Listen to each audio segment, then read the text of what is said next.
To all my loyal viewers, supporters, the ones that we are watching now say nothing, no worry, still as soon. Love on the same way. To all my new subscribers, my potential subscribers, what are you waiting for? Click that notification bell. Up, the kitchen will get started and we have some nice things that go on in there. And for all of the people them way, love them belly. yeah man, the show will start.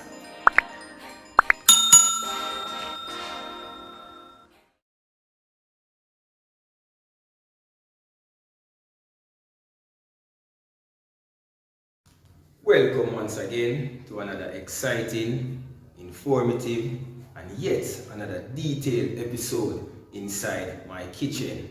It feels like so long since I've posted. I have been in between. I took a break the other day just to do my lunch special, and I'm back on the scene, not as consistently as I had promised to be delivering every week. I can say responsibilities, other stuff that I'm caught up with, I can't even find the time to go in the kitchen. Not that that is an excuse, because I know my supporters and viewers are looking out for content each and every week. But I can say I'll keep trying to deliver on a regular basis so that you all can see what's going on in Dean's kitchen. Today, I'll be making something very simple and easy, but it's just the technique that I'll be using that will be making a difference. I've learned something which I decided that I'll try in the kitchen today, and with so trying, I'll be showing you as I go along. I can tell based on what I've seen or my expectation of what I'll be doing that it will be delicious, because I'll be putting my little spin to it. I'll be adding coconut milk, and no, that will give my sauce that milky consistency that I want. You don't have to, as regular curry chicken is not cooked with coconut milk, but I'll be adding that to it. So from the preparation of the meat, the cleaning up, to the washing of it, to the seasoning, now it's in the fridge marinating, and I'll be going right into it. So stay tuned.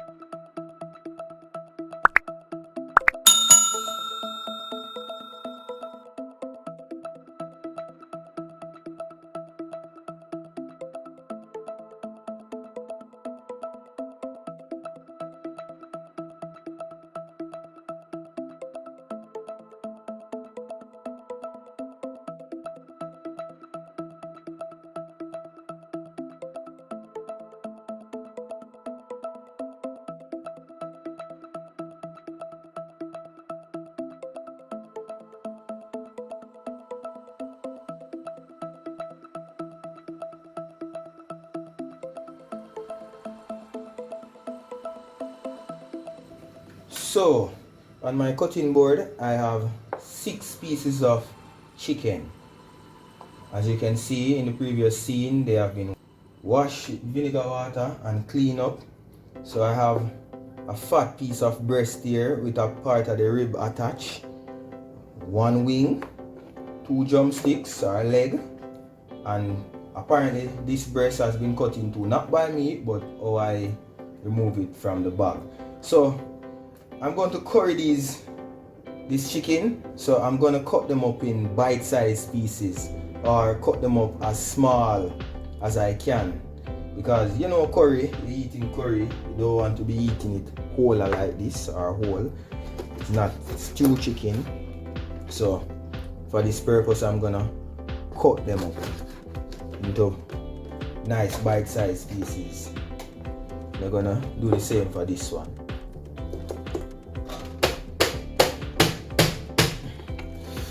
Wow, I need to sharpen my utensils a little more. That's just me beating up my hand.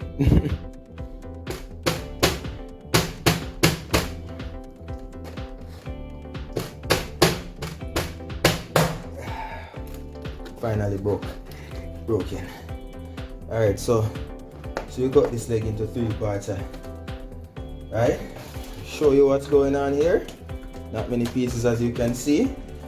Yeah, so we're gonna season it now and leave it to marinate for a few. As we're gonna cook it right now, but we're just gonna give it maybe about a 30 minutes marination. So stay tuned. It's time for the seasoning of my chicken. And in my plate here, I have all the seasonings that I'm gonna use on this chicken to get that flavorful curry chicken that I'm looking for. I don't like my curry chicken the normal way. I like to add different things. As a matter of fact, any dish that I'm preparing, I like to add a little variant to it just to let it stand out, right? So right here I have 1 tablespoon of all these dried ingredients except the curry powder here, which is 1.5 tablespoons. So this is 1 tablespoon of paprika powder, 1 tablespoon of all-purpose seasoning, 1 tablespoon of chicken seasoning, 1 tablespoon of ginger powder. Right here I have about 10 pimento berries. They are all minced, as you can see. And right here 2 cloves of minced garlic cloves. And right here in the middle is the spice of the whole meal itself. And I'm talking about half of a Scotch bonnet pepper. Be careful with the pepper, especially if you're dealing with kids. Use it to your tolerance, right? And as you know, pepper seeds, it carries the most heat, so you have to be careful when using pepper in your sauce or your stew or whatever you're cooking. So I'm gonna go right in with all these seasonings. I'm not gonna use my hand, as the curry powder will stain it. So I'm gonna just use my plastic spoon here to just mix and marinate all these seasonings to my meat.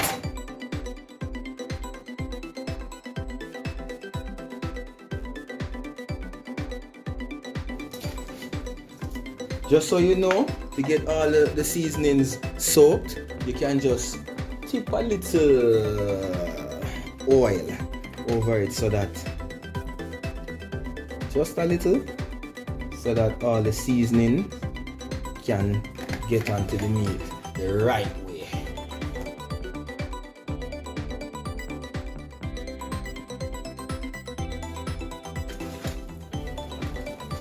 And I'm gonna leave it to marinate for about 30 minutes to an hour.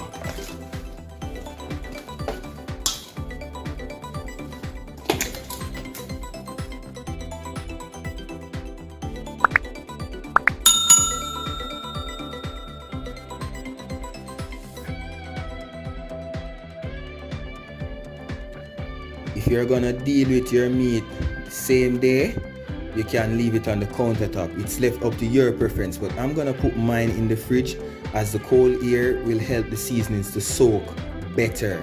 So I'm gonna cover it with my cling wrap and place it in my refrigerator for that 30 minutes to an hour to get all those seasonings soaked in. So stay tuned. So my chicken that has been marinating for the past 1 hour, which I had mentioned earlier on when seasoning it, it is in the silver tray to the right on the counter there. It's just about time to add it to my hot oil, and we'll be just searing this meat off just to get rid of most of the fat, and as well as to get rid of the raw curry from the meat, so that it doesn't hurt my diner's stomach. And to the left I have all the seasonings that will be added to make that wonderful, just to make everything wonderful.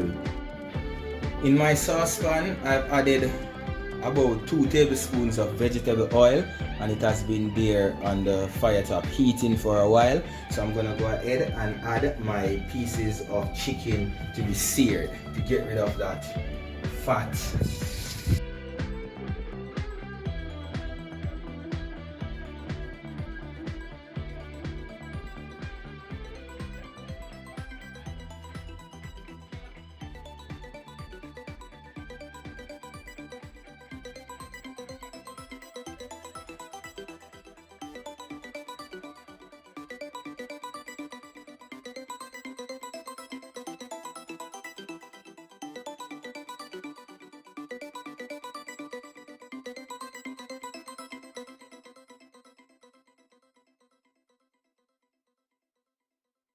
all the pieces have been added, and I've increased my flame a little. I'm gonna give each side just about 2 to 3 minutes to just burn that raw curry flavor off and to just sear the meat once again. I'm just gonna remove them, place them back in the container which I took them from before. I'm gonna prepare the rest of the seasonings.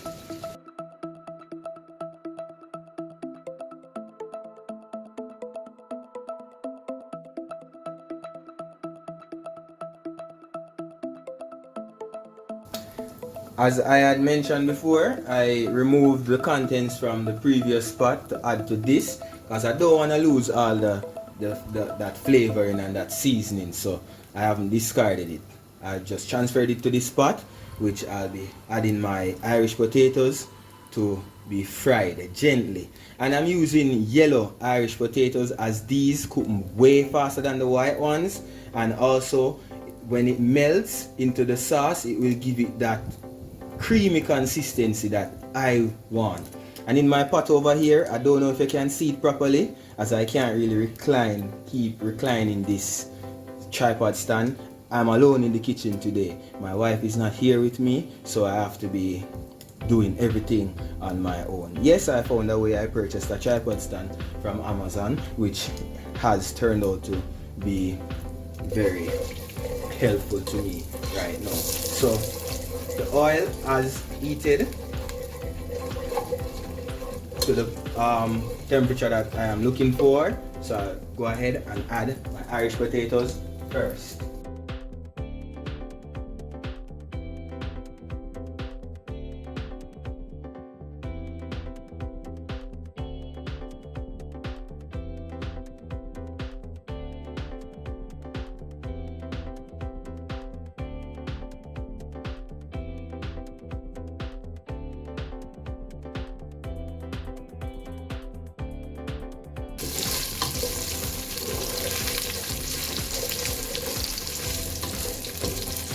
Turning these so each side can get that light frying.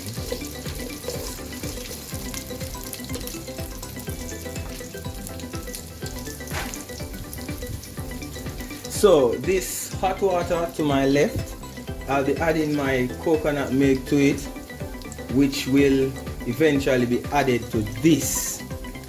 The reason why I'm actually heating it, one is to lightly cook that raw coconut milk, and two, to keep up the temperature. We don't want to add room temperature water or cold water to this and the entire temperature, the whole cooking process will be dropped. So hot water is the preferred thing to use to keep up the temperature and to actually get your food cooked faster. So I'm gonna turn these. We don't want them to burn. And they're looking so good. Looking really, really, really good. After which I'm gonna add my carrots, then my onions, going into the carrots.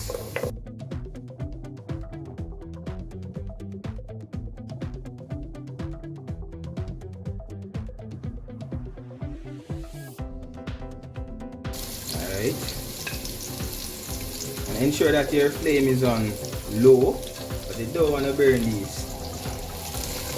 Give it a light stir just the same.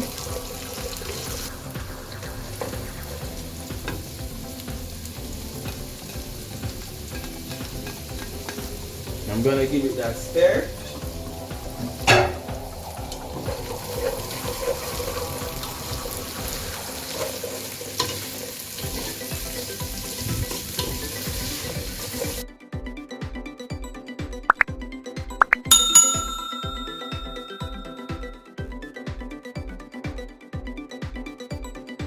Yes, I've added the coconut milk to the boiling water. Well, it hasn't started to boil as yet, but it's very hot, so it shouldn't be far away from being boiled. So I'm still turning these seasonings to prevent them from being burnt or getting burnt, to which I'm gonna add the water now. I'm gonna add the water. I won't wait until it starts to boil. So I'm gonna add the coconut water now.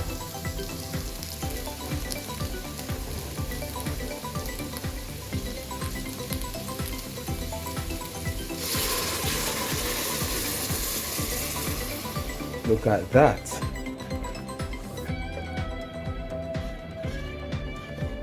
We do this.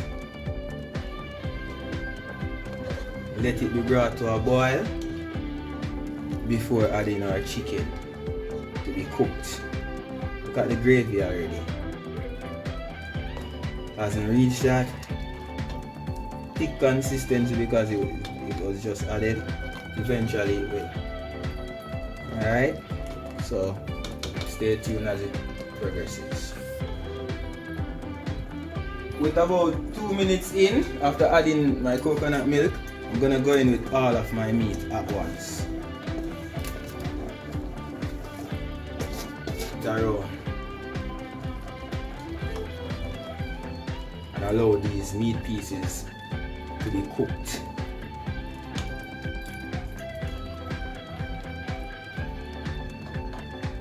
And the gravy will thicken in due time as it boils down.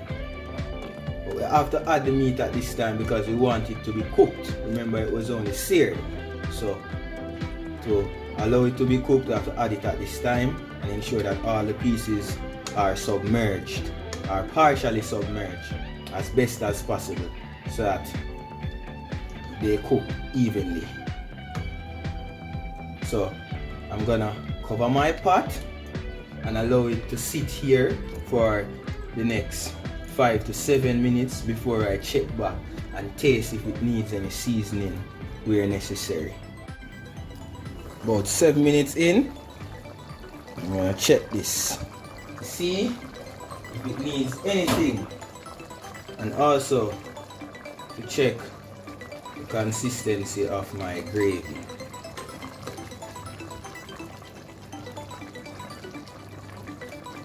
Time to check it again. Gonna see where we reach.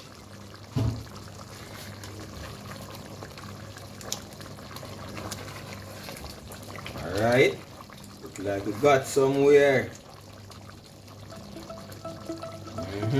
Gravy looking a little thicker. Alright.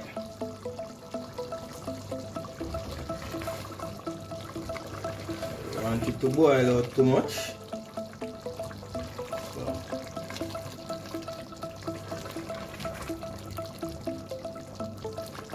Turn the stove off and allow it to cool down.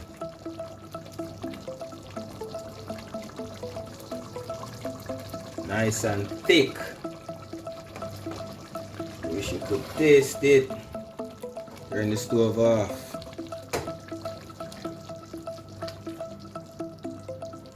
Nice and thick. Ooh, pot burn me.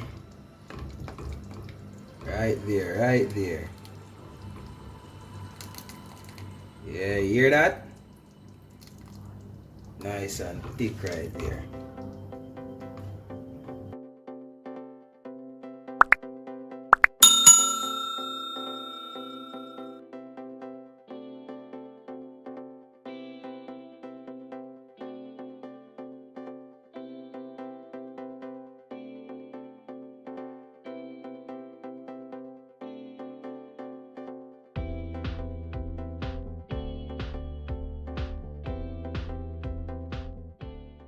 Thanks again for tuning into Lee's Kitchen. Please remember to subscribe, hit the notification bell for any new content we drop. Yeah man. Alright, like, share, leave your comments below. Any questions or queries. Respect.